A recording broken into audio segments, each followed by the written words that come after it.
Yeah, no, I think it was a strong performance from Colombia, kind of a classic Colombian style performance, high energy, really feeding off the crowd. And I just think Ghana just couldn't really get to grips with the intensity, especially at the early stages, and they kind of gained control, got that early goal. I was a bit disappointed with Ghana, to be honest. I felt that they could have, thrown caution to the wind a little bit more and really gone for it. I think technically they were a bit sloppy. But credit to Colombia. I think they deserve to go through. And I like watching the teams that are exciting to watch, to be honest. We're kind of getting two different style teams in this World Cup so far. You've got, teams that are really going for it, and then you've got the kind of teams that are sitting back. Fans are fantastic. Oh, they're unbelievable. So the Scotland fans. What? I want to talk about the Scottish team. Well, because they've gone home. Well, Carlos Queiroz got what he wanted.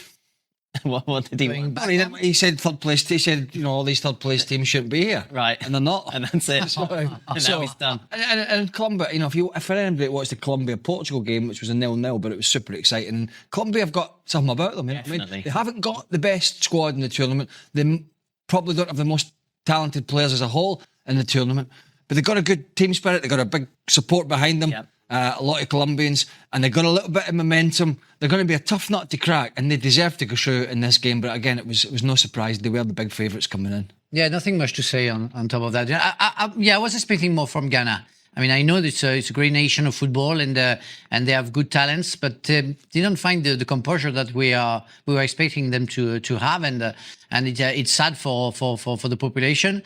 I think about Marcel Desailly, because he come from Ghana and he was supporting them a lot. But I'm disappointed about their performance tonight. But great game from Colombia. I mean, they dominated the game for the 90 minutes, and it's a deserving result for them. Next up, Switzerland. That's kind of a tough game to call. I really like Switzerland. I really like them. I think they've got control, experience. They've got pace on the wings. They've got a number 9 that can score goals up top. I might tip them to go through. Yeah, you'd have them. I think I would. I just think with Colombia, as much as I like them with their high energy, I think that they can get erratic at times and lose control a little bit. And I think that the experience of Switzerland, especially in the middle of that park, I think when the game gets, edgy, they'll definitely be the home team, quote unquote. Oh yeah, that's for sure. Well, I saw Switzerland early on in the tournament and in the group stage, and they were no great shakes. No, I think they've hit form at the right time though. Especially in the last game, I think the way I don't think they've ever been. They might have been to one quarter final, so I can't remember. They generally get to a kind. Right. So you would like Colombia in this matchup? Yeah, I do. I think they get a wee bit more flair about them. I mean, Switzerland are more solid. They got a bit of power up front, a bit of pace. Yeah, but when I saw them earlier, I think it was Egypt they played. I might be wrong. There's been so many games, but there was a couple of games where against teams that are supposed weaker in the competition, and they huffed and puffed. Yeah. They're kind of average, aren't they? I think Colombia are a better side, if I'm being honest. And yeah, maybe they could grind it out, Switzerland, but I could see Colombia going through. And that would then see them face Argentina, Frank. Considering what we've seen earlier in the day, that's no given for the defending champions. No, of course, but when you reach a certain round of a competition, every game is going to be difficult, so let's go game by game, because it's not going to be easy for Colombia against Switzerland.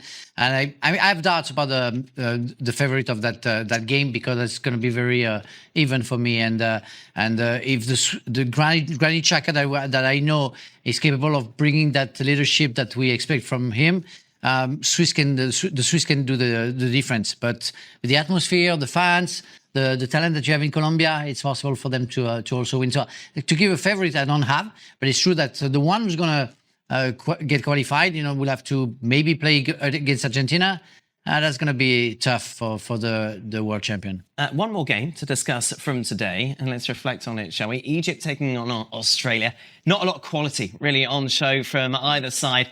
And by the end, everyone was just playing. You could have just stopped it at the end of 90 minutes. Shall we draw straws? No, because... See who has to talk about it. Because what I'm intrigued about was the decision to swap goalkeepers for the penalty shootout. Yeah. And what's interesting, this is what Popovic had to say about that decision. Matt is experienced, and I think if you look at the record in saving penalties, Patrick is new as a goalkeeper, not just with the national team, but even in club football. In the end, it didn't work out that way, but not because of Matty's poor judgment or lack of ability. They took really good penalties. Neither goalkeeper was aware that this was going to happen. This wasn't pre-planned. This wasn't discussed before the game. They were kind of launched into it when penalty shootout came around. Was it a mistake?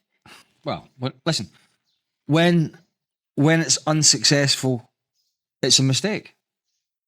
This seems to me that it was done on the hoof.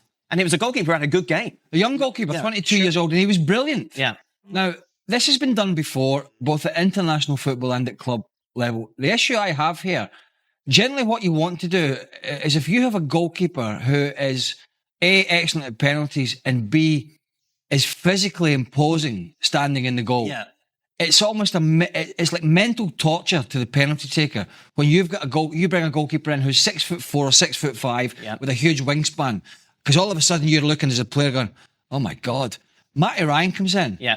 You went from 6'3" to 6 foot. He's not imposing at all. And he look, it's one of those things, if it comes off, you look as if you're the smartest man on the planet. Right. But if they had discussed it beforehand, it suggests to me that it's come into his head right at the last minute and he's thought, I'm going to make this decision. It didn't work. I'll tell you what else didn't work. Sending two big...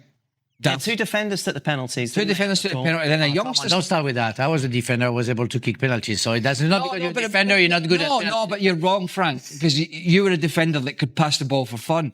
These are two big ham and eggers that can barely pass the ball from A to B. Mm-hmm. Eriksen. Why are you laughing? Eriksen is about to sign for Barcelona, so don't tell me. No, I'm not talking about the youngster. I'm not talking about... I'm talking about when Suter comes up. Because I talked the other day about Virgil van Dijk not taking the penalty as a centre-half and as a captain. But he's a very good technical player. Suter comes up as not. He's just not. So that was a surprise. And then the youngster taking a penalty, which I've seen an interview with him after the game. He speaks very well and there's no criticism of him whatsoever. I can't tell you how much guts that would have taken for a youngster, anybody to step up. But I think Popovic, the manager, should have pulled rank there and said, no, we have other experienced players here that need to take responsibility. Anyway, probably in the scale and basis of the game, Egypt probably just about deserved to go through. You know what? When I saw that, and they have to stop with that modern football with the statistic at some point, to watch. I saw the Egyptian team watching on the computer, the penalties and everything. We all saw that. Yeah. That cracked me up and made me laugh because I wasn't capable of saying like 30 seconds before shooting the penalty where I would play the ball. So how the opponent would have known. So that's... Well, they're looking for patterns. Yeah, good. I'm happy for that, but because I didn't know anything about that before. Really, I was putting the ball and I was looking at the goalkeeper and say, okay, what is my feeling? Right or left? Strong on the floor. Craig's point, does the height of a goalkeeper have that intimidating factor? Did you find that as well? Well, I was saying that if he's tall, he can go on the floor very quickly. Okay. If he's small, he can go on the air very, very far. So there is always a plus and a minus on everything. But it's true that it can be when I was against Peter Schmeichel, say, wow. And the guy was moving right to left because and that was huge. But again, you pick a side, you shoot strong on the floor, it shouldn't be a problem. And if he saves it, it's because he was great. Not because you played with him or because you made a mistake. But I think that's stupid. I mean, it doesn't make any sense for me to change the goalkeeper. The one in position, Patrick Beach, was ready to do the job. And if he wouldn't have done that, that would not have been his mistake. So that's don't go there. Don't try to play chess. And he made a save. I think it might have been during the second half. I'm not sure now from a header point. He was going one way and he had to go back the other. It was just brilliant. So he's in a really good frame of mind. But these decisions. Look, Australia. That was a Dutch goalkeeper. There's only so far they're going to go. So it will be then officially Egypt against Argentina. The round of 16 is set.